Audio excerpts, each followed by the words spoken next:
Hi friends, ఈరోజు special అండి. జామకాయ హల్వా చేస్తున్నానండి. జామకాయలు పచ్చిగా కాకుండా మెత్తగా కాకుండా మధ్యలోని దోరపదనగా ఉండే జామకాయలు తీసుకున్నాను. వీటిని కొంచెం లైట్గా మూటికలు చిగుర్లు కట్ చేసి పెట్టుకున్నానండి.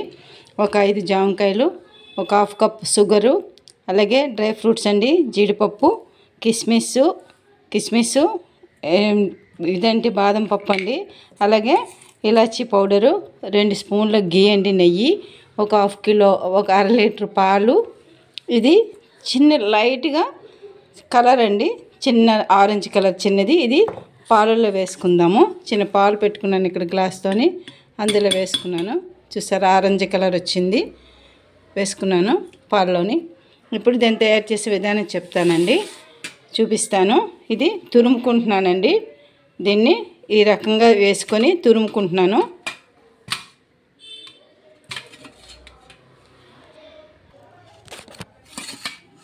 ఇలాగ జామకాయలని ఇలా తురుముకుంటున్నానండి. ఈ రకంగా పిక్కలు కాకుండా ఇలా తురుముకోవాలి. మీకు చెప్పడం మర్చిపోయాను, ఒక 2 స్పూన్లు గోధుమ నూక కూడా వేసుకోవాలండి, బొంబాయి రవ్వ. అలానే ఇవి తురుముకొని పెట్టుకుంటున్నానండి. ఈ రకంగా తురుముకున్నానండి జామకాయలని. షీట్స్ పడకుండా, లోపలి షీట్స్ ఏం పడకుండా ఇలాగా దీన్ని గీసుకున్నాను, కోరుకున్నానండి. ఇప్పుడు మనం కడాయి వేసుకుందామండి. స్టవ్ వెలిగించి కడాయి పెట్టుకున్నానండి. కొంచెం గీ వేసుకుంటున్నానండి.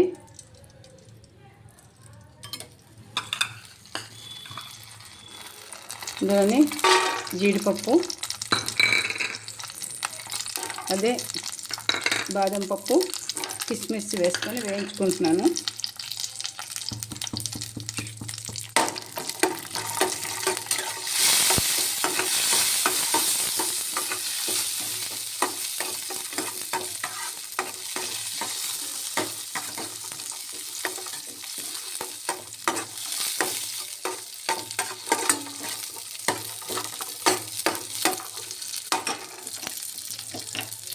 వీటిని తీసుకున్నానండి, ఎగిపోయి.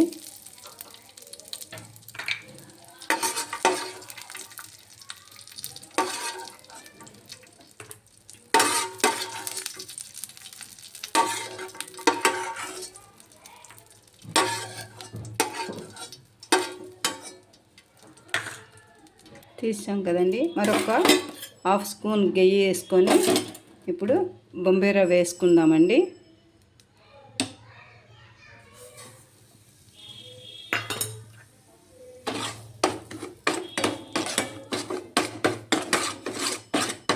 దీన్ని దోరపదనగా వేయించుకొని తీసేయాలి.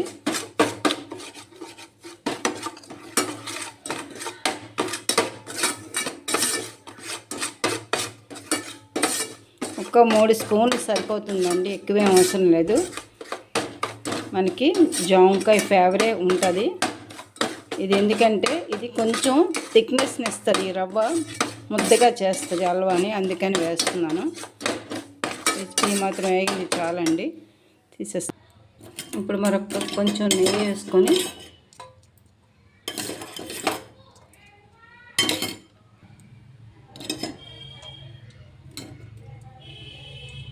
ఇప్పుడు ఈ తురుము వేసుకుంటున్నానండి, జామకాయ తురుముని. దీన్ని పచ్చిదనం పోయేంత వరకు కొంచెం లైట్గా బ్రౌన్ కలర్ కాకుండాను లైట్గా వేయించుకోవాలండి దీన్ని.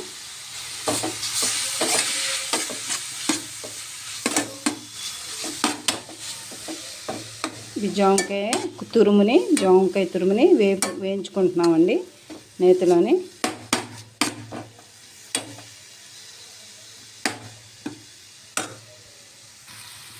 ఇది వేగిందండి కొంచెం. ఇప్పుడు ఇటువైపు పాలు పెట్టుకుంటున్నాను. స్టవ్ వెలిగించి పాలు పెట్టుకున్నానండి. పాలు వేడెక్కి మరిగిన పాలే మళ్ళీ వేడి చేసుకొని అదే మరగబెట్టుకోవాలి మళ్ళీ కూడా. అది వేగిపోయిందండి. దీన్ని కట్టేద్దాం, స్టవ్ కట్టేద్దాం. దీని పచ్చిదనం పోయింది. దీన్ని ఇలా పట్టుకొని స్టవ్ కట్టేసి ఉంచుకుందాం. పాలు మరిగినాయండి. ఇప్పుడు ఈ యొక్క జామ తలక జామకాయల తలక పేస్ట్ ఇందులో వేసుకుంటున్నాను. తురుముని వేయించుకున్నాం కదా, దీన్ని ఇలా వేసుకుంటున్నానండి.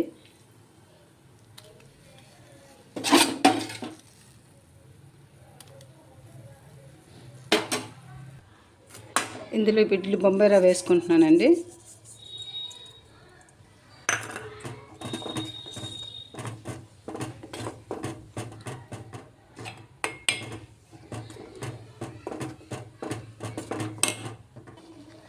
అలానే షుగరు,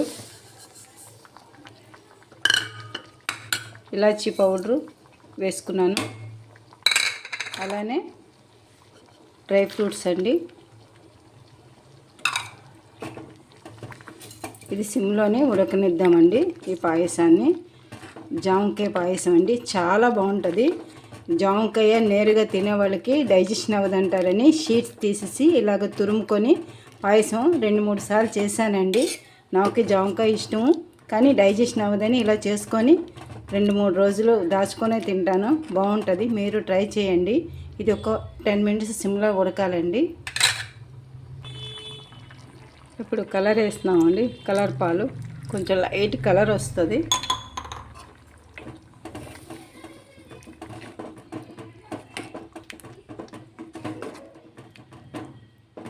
ఇలా ఉంటప్పుడే మీరు జామకాయ దాన్ని బట్టి టేస్ట్ చూసుకోండి, షుగర్ సరిపోతుందో లేదో కూడాను. ఇది కొంచెం ఇంకా దగ్గర పడాలి.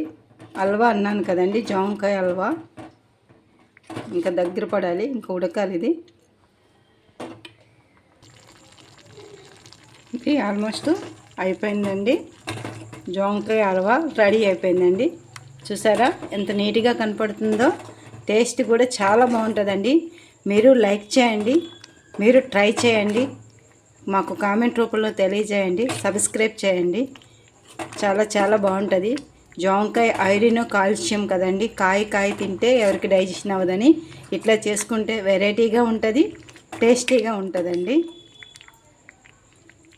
మరొక 2 మినిట్స్లో కంప్లీట్ అయిపోద్దండి. హల్వా రెడీ అయిపోయిందండి. చల్లారాక ఆ హల్వా థిక్నెస్ వచ్చేస్తుంది. చూసారా ఎంత నీట్గా హల్వా రెడీ అయిపోయిందో. జామకాయ హల్వా అండి, మీరు ట్రై చేయండి, లైక్ చేయండి, సబ్స్క్రైబ్ చేయండి. Please watch me. Thank you for watch. Okay అండి, బాయ్ అండి.